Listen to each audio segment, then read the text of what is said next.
La renouée du Japon est une plante quelque peu envahissante qui pose problème dans la région de Saint-Imier. Sous l'œil avisé d'un biologiste du parc Chasseral, une classe du canton de Nidwald a entrepris une action de désherbage de ces plantes nuisibles. Raphaël Svalen et Joël Herter. Armée de sécateurs, de gants et de sacs plastiques, une classe secondaire du canton de Nidwald s'est attaquée à la plante dans le cadre des chantiers nature organisés par le parc Chasseral. Pour éliminer complètement cette plante, il faudrait creuser le sol sur plusieurs mètres et enlever les racines, ce qui n'est pas réaliste. Un autre moyen, plus temporaire, c'est d'arracher la plante. On arrache ces plantes. Elles ne sont pas d'ici, pas de la région.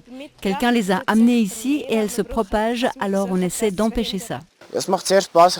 C'est vraiment amusant. Au début, j'ai pensé que ce serait difficile de faire ça au soleil, mais en fait, c'est fun et on a un bon esprit d'équipe.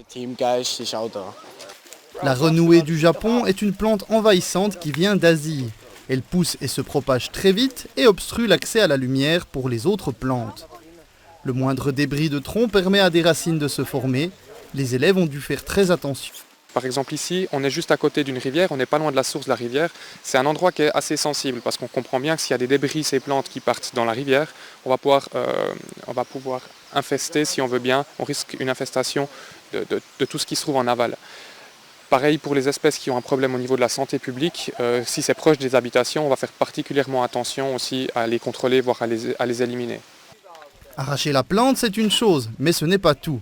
L'élimination des branches et des racines doit aussi se faire d'une certaine manière.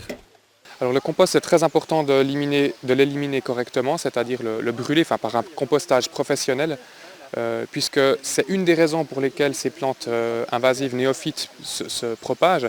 C'est que si on la composte dans son jardin et puis que plus tard on utilise ce compost, il y a bien des chances que la plante ait refait des racines dans le compost et puis qu'on la répande un petit peu partout autour de nous. Donc c'est une des causes de cette propagation. Romain Furst espère qu'en arrachant les plantes plusieurs fois par an, les racines de celles-ci se fatiguent et finissent par mourir.